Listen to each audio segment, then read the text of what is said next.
সুপ্রভাত সবাইকে। আজ আমরা বেরিয়ে পড়েছি গঙ্গাসাগরের উদ্দেশ্যে। আমরা গঙ্গাসাগরে যাওয়ার প্ল্যানটা অনেকদিন ধরেই ছিল। আ যাওয়াটা হয়েই ওঠেনি। আজ রবিবার। আজ সমস্ত কাজ-বাজ গুছিয়ে আমরা বেরিয়ে পড়েছি গঙ্গাসাগর দিকে।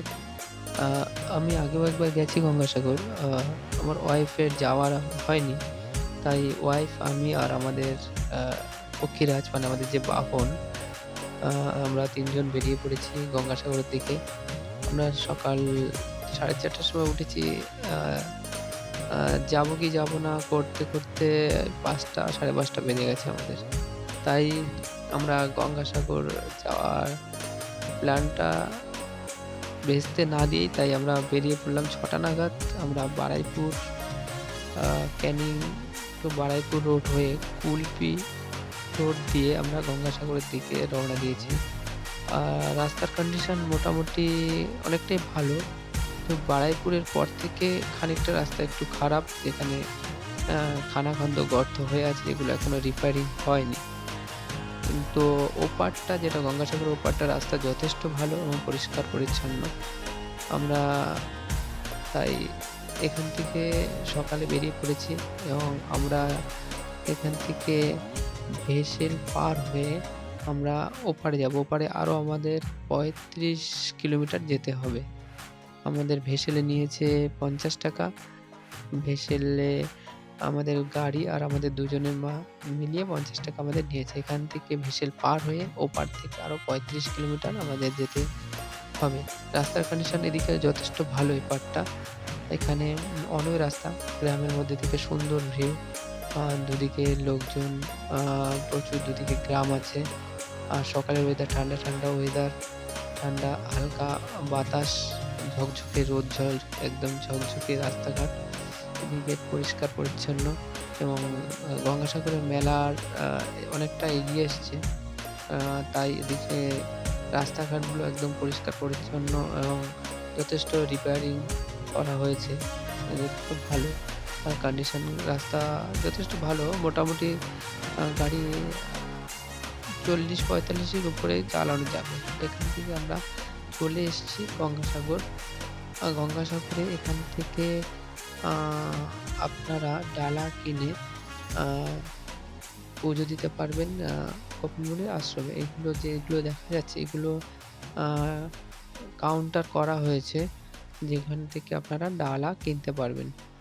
ডালা কিনে আ সোজা গঙ্গাসাগরে, এখানে কপিল মুনির যে আশ্রম রয়েছে, আদি আশ্রম, আ ওখান থেকে আপনারা পুজো দিতে পারবেন।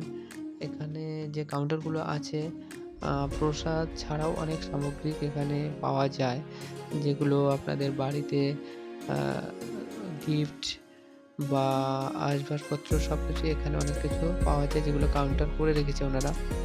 দাম মোটামুটি ঠিকঠাকই আছে, অসুবিধা নেই। এখান থেকে দেখে শুনে কিনতে পারবেন। এখান থেকে যে আ যে ডালাগুলো কাউন্টার আছে, পিছন দিকেই গঙ্গা। এখান থেকে আপনাদের স্নান করে এখান থেকে ডালা নিয়ে পুজো দিতে পারবেন। লাইন দিয়ে পুজো দিতে হবে, তাহলে হবে। এখান থেকে অনেক কাউন্টার তৈরি করা আছে। এখান থেকে যে রাস্তাটা বেরিয়ে গেছে একদম সোজা স্ট্রেট গঙ্গার দিকে বেরিয়ে গেছে। গঙ্গা থেকে একদম কপিল মুনির আশ্রম একদম সোজা স্ট্রেট ১ মিনিট থেকে ১.৫ মিনিটের রাস্তা।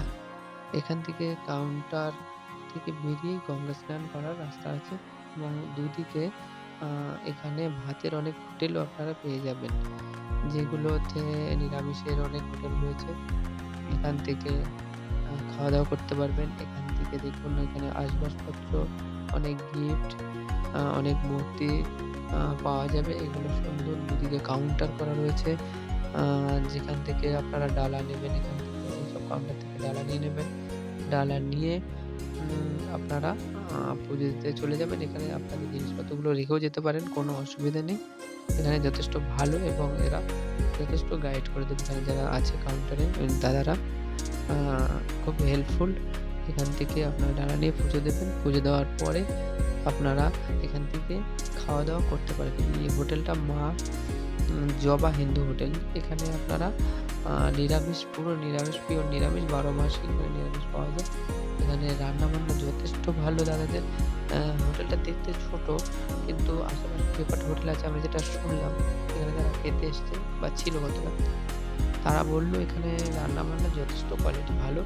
আপনারা আসলে এখানে খাওয়া-দাওয়া করতে পারেন। ৳৬০ প্লেট, নিরামিষ আনলিমিটেড খাওয়া-দাওয়া, ভাত, তরকারি আনলিমিটেড ৳৬০ র মধ্যেই আপনারা পাবেন।